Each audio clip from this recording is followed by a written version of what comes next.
Daily 2 editorial आते हैं। पहला एडिटोरियल है जीएसटी में सुधार के बारे में।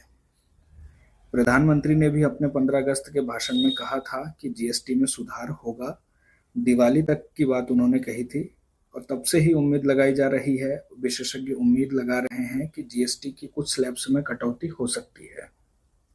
अभी जीएसटी में 5 स्लैब्स हैं, 0%, 5%, 12%, 18% और 28%।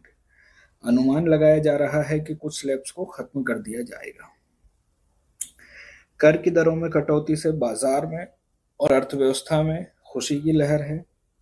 बाजार के लिए और अर्थव्यवस्था के लिए कर में कटौती शुभ मानी जाती है। हालांकि इससे सरकार के खजाने में कमी आएगी, टैक्स कलेक्शन में कमी आएगी। सवाल है कि फिर यह कदम क्यों उठाया जा रहा है। इसका जवाब खुद सरकार दे रही है। सरकार की तरफ से कहा गया है कि जीएसटी सुधार से मध्यम वर्ग को और व्यापारी समुदाय को फायदा होगा और इससे बाजार में मांग बढ़ेगी और पूरी अर्थव्यवस्था को एक बूस्ट मिलेगा। सवाल है कि फायदा कैसे होगा। यदि जीएसटी में कटौती होती है तो कुछ वस्तुओं की कीमतें कम हो जाएंगी।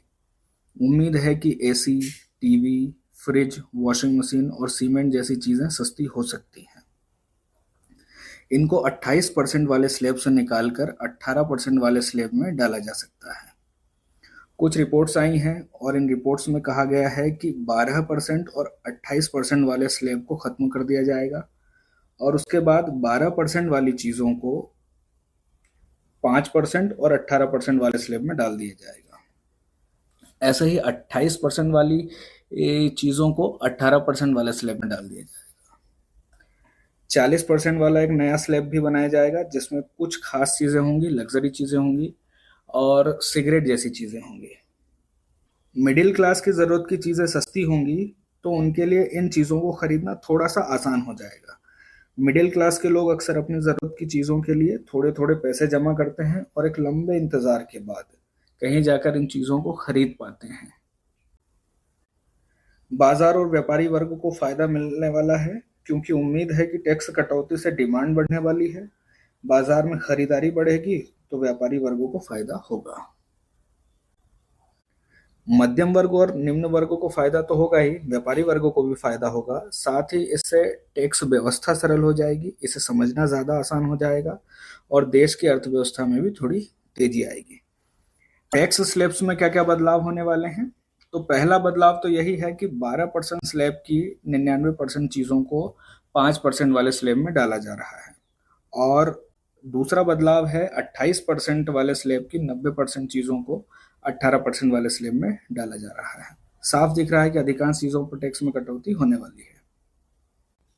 जब से जीएसटी आया है इसकी जटिलताओं को लेकर बातें हो रही थी। इसको समझना भी थोड़ा मुश्किल था, यहाँ तक कि इसकी कॉम्प्लेक्सिटी को लेकर कितने ही जोक भी बनाए गए थे। अभी तक सैकड़ों बार इसमें बदलाव भी किए जा चुके हैं। टैक्स सिस्टम को सरल बनाना बहुत ज्यादा जरूरी है और यह नया फैसला जीएसटी को सरल और स्पष्ट बनाने के लिए काफी जरूरी होने वाला है। इसमें सिर्फ टैक्स रेट में ही बदलाव नहीं किया गया है बल्कि रजिस्ट्रेशन, रिटर्न फाइलिंग और रिफंड की प्रोसेस में भी सुधार किया जा रहा है। तो पूरी जीएसटी प्रक्रिया को ही सरल बनाने की कोशिश की जा रही है। इससे पहले आरबीआई ने बताया था कि जीएसटी का एवरेज रेट लगभग 11.6% है और अब इस कटौती के बाद एवरेज रेट भी काफी कम हो जाएगा।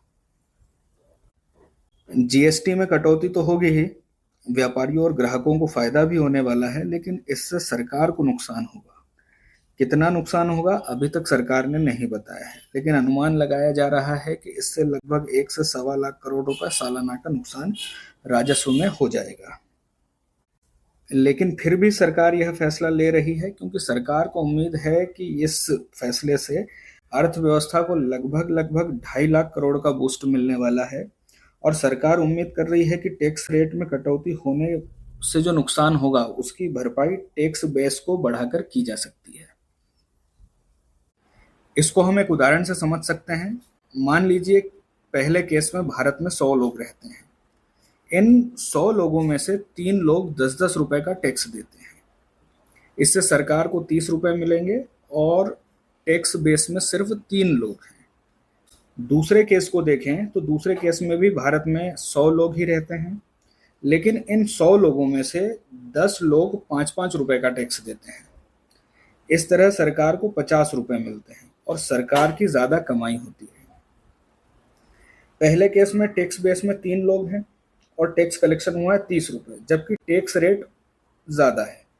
और दूसरे केस में टैक्स बेस में 10 लोग हैं, सरकार को मिलते हैं 50 रुपए, जबकि टैक्स रेट बहुत कम है, पहले केस की तुलना में लगभग आधा है। तो इस तरह हम यह समझ सकते हैं, इस एग्जाम्पल से हम समझ सकते हैं कि टैक्स रेट कम हो लेकिन टैक्स बेस बड़ा हो, तब भी ज्यादा टैक्स कलेक्शन किया जा सकता है, ज्यादा कमाई की जा सकती है। एक और बड़ी संभावना और यह फायदा बताया जा रहा है कि यदि अधिकांश चीजें सिर्फ 5% टैक्स स्लैब में होंगी तो इससे कर चोरी और इनपुट टैक्स क्रेडिट में होने वाला घोटाला दोनों चीजें खत्म हो जाएंगी। इनपुट टैक्स क्रेडिट में गड़बड़ियां कैसे होती हैं, कैसे इसमें धोखाधड़ी की जाती है, इसको समझने से पहले हमें समझना होगा कि इनपुट टैक्स क्रेडिट क्या होता है।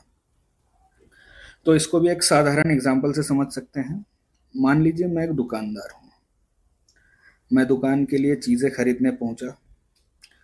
वहां पर मैंने 10,000 का सामान लिया और 10,000 पर 18% जीएसटी लगा। ठीक है, 10,000 का सामान लिया, 18% जीएसटी लगा, तो 10,000 पर 18% के हिसाब से टैक्स लगा 1,800 रुपये और मैंने कुल पैसे दिए 10,000 और 1,800 रुपये, यानी 11,800 रुपये। फिर मैं सामान लेकर दुकान पहुंचा और दुकान में ग्राहक आया, उसने वही सामान मांगा। मैंने उसको कीमत बताई 15,000 रुपये, क्योंकि मुझे भी तो कमाना है।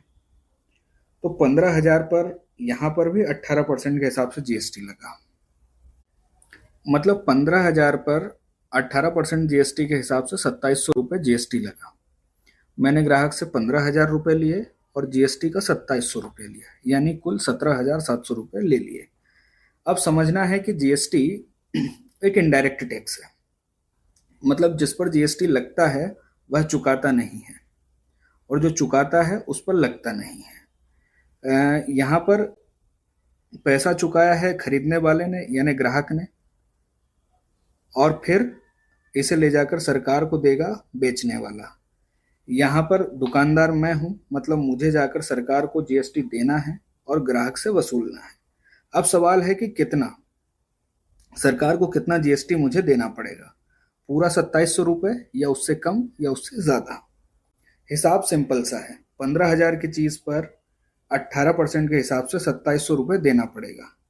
मैंने सरकार को 2,700 रुपये दे भी दिए। बाद में पता चला कि 2,700 नहीं देने थे, क्योंकि जब मैंने माल खरीदा था तब भी मैंने ही 1,800 रुपये भी दिए थे। तो सरकार ने कहा कि वो वाली रसीद ले आना और रिफंड ले लेना। इस रिफंड को ही आईटीसी कहा जाता है। आईटीसी यानी इनपुट टैक्स क्रेडिट। इसमें नकली बिल बनाकर लोग टैक्स से बचने की कोशिश करते हैं। अब उम्मीद की जा रही है कि अगर टैक्स रेट कम हो जाएगा तो टैक्स में चोरी भी नहीं होगी, क्योंकि अक्सर लोग बहुत ज़्यादा टैक्स रेट से बचने के लिए टैक्स चोरी करते हैं। अब पहले से ही टैक्स रेट बहुत कम है तो टैक्स चोरी भी कम होगी।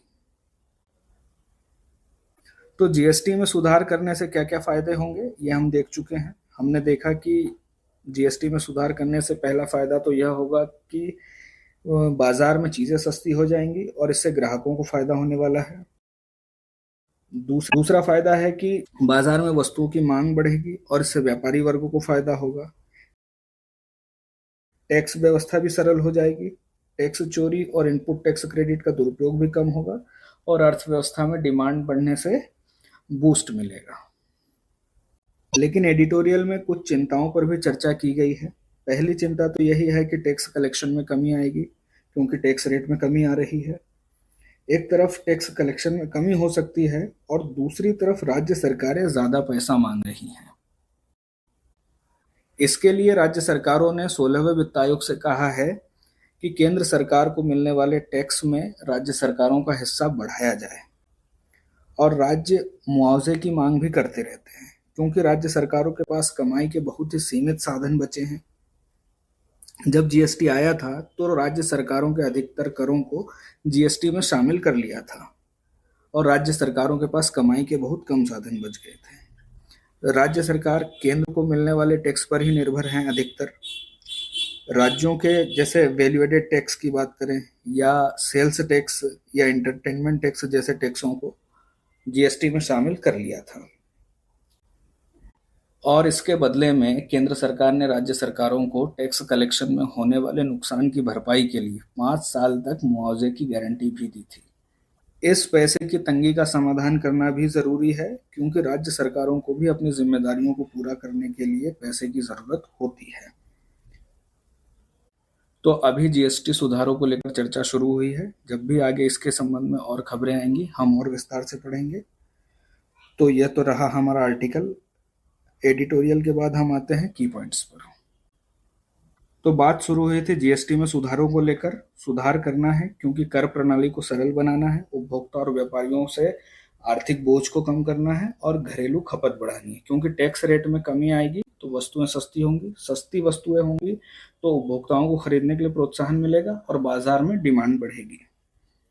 क्या क्या बदलाव होने वाले हैं तो टैक्स स्लैब में देखें तो 12% वाली 99% वस्तुओं को 5% वाले स्लैब में डाला जा रहा है और 28% स्लैब में जितनी वस्तुएं हैं उनमें से लगभग 90% चीजों को 18% वाले स्लैब में डाला जा रहा है। फायदा वही होगा, उपभोक्ताओं से कर का बोझ कम होगा और व्यापार में और कर प्रणाली में स्पष्टता आएगी। न केवल टैक्स रेट में कमी हुई है बल्कि पूरी प्रक्रिया में सुधार करने का प्रयास किया जा रहा है। पंजीकरण में भी, रिटर्न दाखिल करने में और रिफंड में सभी प्रक्रियाओं को सरल बनाने के लिए कोशिश की जा रही है। इससे समय की बचत होगी और करदाताओं के लिए पूरी प्रक्रिया सरल हो जाएगी और इसमें कम समय लगेगा। राजस्व पर क्या प्रभाव पड़ने वाला है तो आरबीआई ने कहा था कि जीएसटी की एवरेज रेट है लगभग 11.6%। अब इसमें भी गिरावट आएगी। इसमें गिरावट आने से सरकार को मिलने वाले टैक्स में कमी आएगी लेकिन सरकार को उम्मीद है कि खपत में वृद्धि होगी और टैक्स बेस में वृद्धि होगी और इससे जीएसटी कलेक्शन में होने वाले नुकसान की भरपाई हो जाएगी। सकारात्मक पहलू क्या क्या हैं वही है जो हम देख चुके हैं। मध्यम वर्गों को फायदा होगा, व्यापारी वर्गों को फायदा होगा, टैक्स चोरी रुकेगी, इनपुट टैक्स क्रेडिट में होने वाली गड़बड़ियां रुक जाएंगी और घरेलू अर्थव्यवस्था को फायदा होगा क्योंकि डिमांड बढ़ेगी।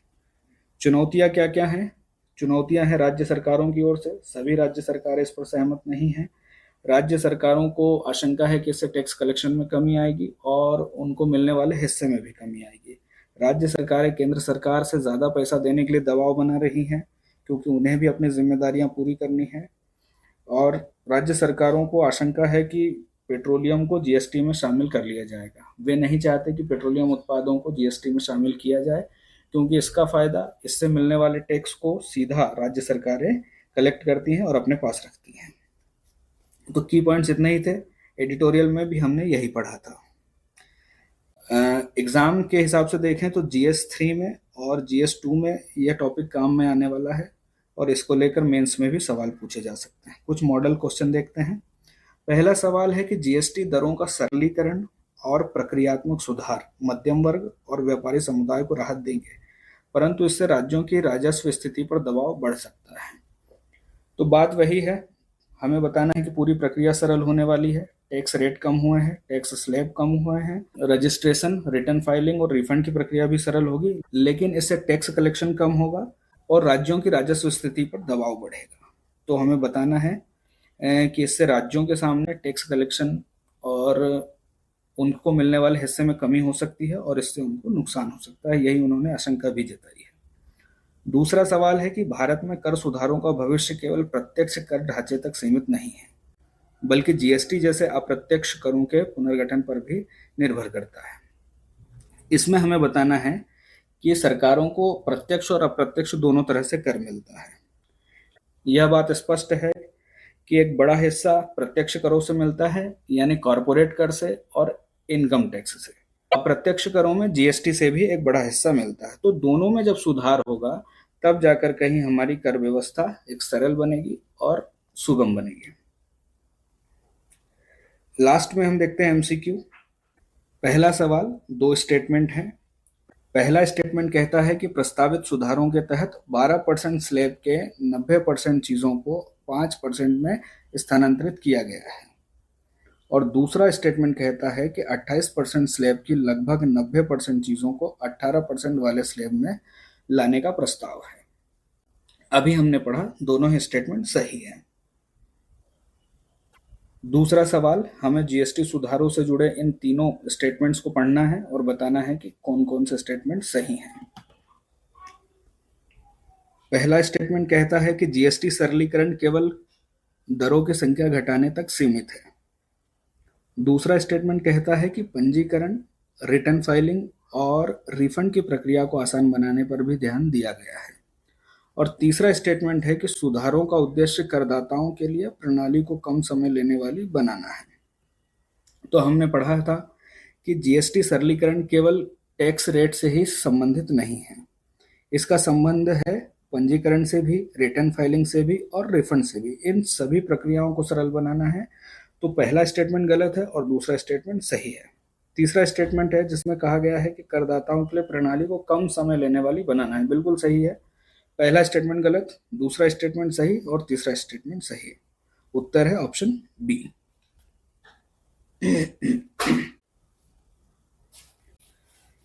तीसरा सवाल है, निम्नलिखित में से कौन सा या कौन से कथन सही है। पहला स्टेटमेंट, जीएसटी सुधारों के बाद औसत कर दर 11.6% से कम होने की संभावना है। दूसरा स्टेटमेंट है, उपभोग बढ़ने से सरकार राजस्व हानि की भरपाई होने की उम्मीद कर रही है। और तीसरा स्टेटमेंट है कि 5% कर दर पर अधिक वस्तुएं आने से इनपुट टैक्स क्रेडिट की धोखाधड़ी कम होगी। चौथा स्टेटमेंट है, पेट्रोलियम उत्पादों को शीघ्र ही जीएसटी में शामिल किया जाएगा। इस सवाल का सही जवाब है ऑप्शन बी, क्योंकि पहला, दूसरा और तीसरा सवाल सही है। जीएसटी में सुधार होगा, टैक्स रेट कम होंगे, तो औसत कर दर यानी कि एवरेज टैक्स रेट जीएसटी का 11.6% से कम हो जाएगा। राजस्व की हानि होगी, टैक्स की हानि होगी, लेकिन सरकार को उम्मीद है कि डिमांड बढ़ने से, उपभोग बढ़ने से इसकी भरपाई हो जाएगी। और यदि टैक्स 5% हो जाएगा अधिकतर वस्तुओं पर, तो इनपुट टैक्स क्रेडिट और टैक्स चोरी जैसी समस्याएं हल हो सकती हैं। पेट्रोलियम उत्पादों को जीएसटी में अभी शामिल नहीं किया जा रहा है, इसलिए चौथा स्टेटमेंट गलत है। चौथा सवाल है कथन और कारण वाला। कथन दिया गया है कि 2025 के जीएसटी सुधार उपभोग को बढ़ावा देंगे, और कारण दिया है कि दर में कमी से वस्तुओं की कीमत घटेगी, जिससे मध्यम वर्ग और व्यापार समुदाय की क्रय शक्ति बढ़ेगी। बिल्कुल सही बात है। कथन और कारण एक दूसरे से मेल खाते हैं। कारण कथन की सही व्याख्या करता है, तो उत्तर है ऑप्शन ए। पांचवा सवाल, राज्यों से संबंधित कौन सा कथन सही है। ऑप्शन ए कहता है कि राज्यों को इन सुधारों से राजस्व बढ़ने की उम्मीद है, बिल्कुल गलत। राज्यों को आशंका है कि राजस्व घटेगा। ऑप्शन बी, राज्यों की मुख्य चिंता जीएसटी में पेट्रोलियम उत्पादों के जल्दी शामिल होने की है। बिल्कुल, राज्य तो नहीं चाहते कि पेट्रोलियम उत्पादों को जीएसटी में शामिल किया जाए, लेकिन अभी यहाँ चिंता यह नहीं है। ऑप्शन सी है कि राज्यों को आशंका है कि कर की दरों में कटौती से राजस्व हानि होगी और वे पुनः क्षतिपूर्ति की मांग कर सकते हैं। यह ऑप्शन सही है, क्योंकि राज्य लंबे समय से क्षतिपूर्ति को लेकर आवाज उठा रहे हैं और इस कटौती से आशंका है कि राजस्व में हानि होगी। ऑप्शन सी ही सही है। क्योंकि ऑप्शन डी भी गलत है, क्योंकि राज्यों ने इन सुधारों का सर्वसम्मति से विरोध किया है। यह ऑप्शन गलत है, क्योंकि कुछ राज्यों ने तो इनका विरोध किया है, लेकिन सभी राज्यों ने विरोध नहीं किया है। देखते हैं दूसरा आर्टिकल। प्लास्टिक एक वैश्विक समस्या बन चुका है। इससे बड़ी मात्रा में मिट्टी का और पानी का प्रदूषण होता है। इसके जलने पर विषैली गैसें वायुमंडल में घुल जाती हैं। माइक्रोप्लास्टिक यानी प्लास्टिक के इतने छोटे छोटे कण जो आंखों से भी दिखाई नहीं देते, इन छोटे छोटे कणों के रूप में प्लास्टिक फूड चेन में भी घुस चुका है। यूएनईपी यानी United Nations environment programme plastic प्रदूषण की समस्या का समाधान करने के लिए एक वैश्विक संधि पर काम कर रहा है।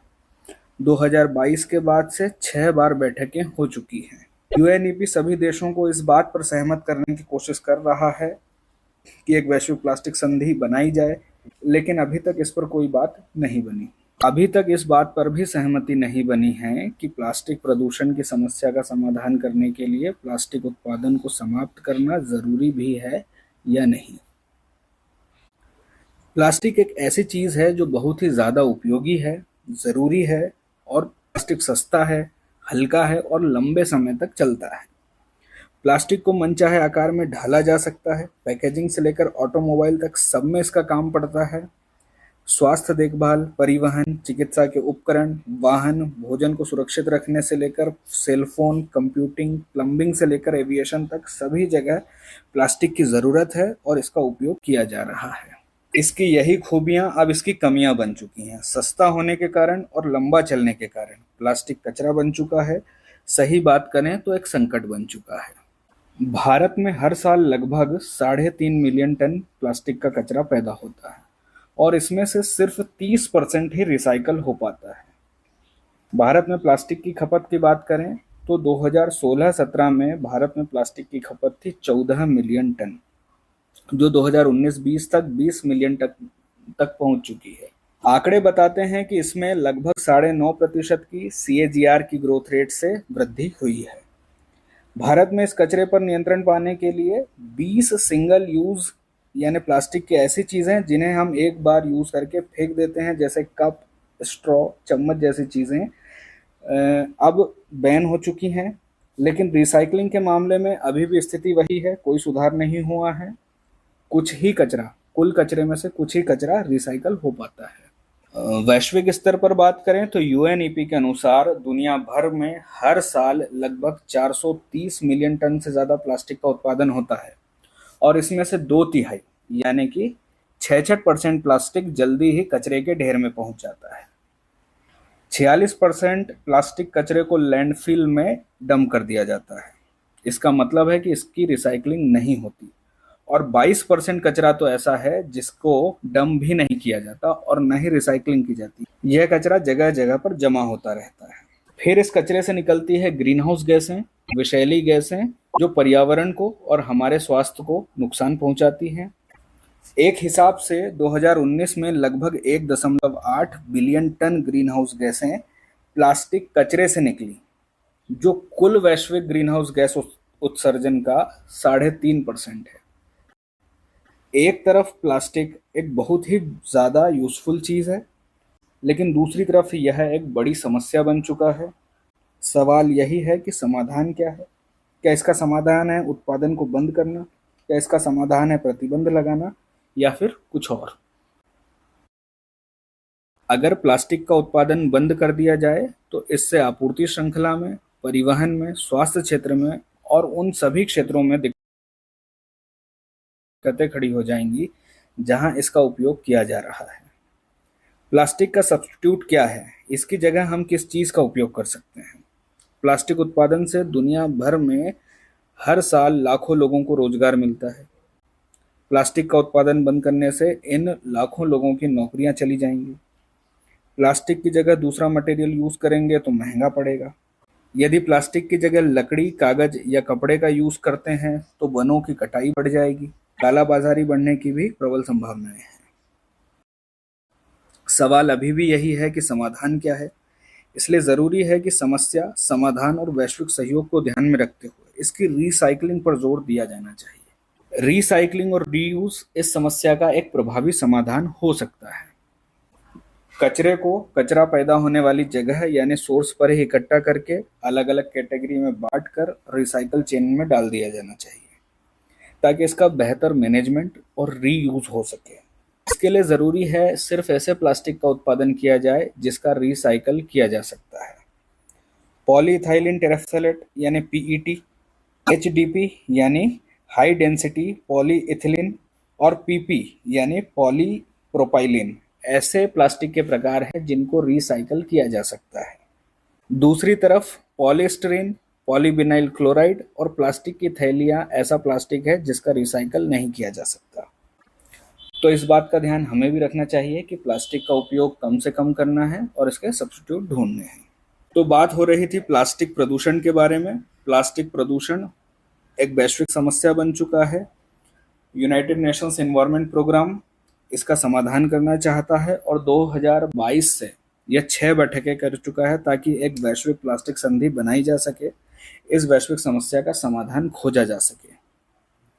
लेकिन इस समस्या के समाधान को लेकर विभिन्न देश दुनिया के एकमत नहीं है, क्योंकि जो देश प्लास्टिक का उत्पादन कर रहे हैं वे देश इसके उत्पादन को बंद नहीं करना चाहते, क्योंकि इन देशों में हर साल इससे बड़ी मात्रा में आर्थिक लाभ होता है, लाखों लोगों को रोजगार मिलता है और ये बड़ी मात्रा में इसका निर्यात भी करते हैं। लेकिन वहीं दूसरी तरफ जो छोटे द्वीपीय देश हैं, प्रदूषण और जलवायु परिवर्तन की समस्या की कीमत चुका रहे हैं, वे चाहते हैं कि इस समस्या का एक स्थायी समाधान किया जाए, प्लास्टिक उत्पादन को नियंत्रित किया जाए।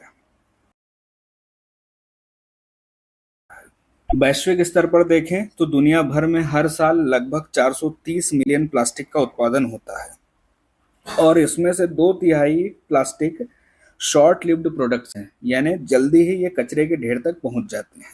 हम इन आंकड़ों को मेंस के उत्तर में लिख सकते हैं, ये आंकड़े मेंस के उत्तर में काम आएंगे। कुल कचरे में से लगभग 46% कचरा लैंडफिल में दबा दिया जाता है, मतलब इसका रिसाइकलिंग नहीं होती, और 22% कचरे का तो प्रबंधन भी नहीं होता, जो जगह जगहों पर इकट्ठा होता रहता है, कचरा बनकर फैलता रहता है।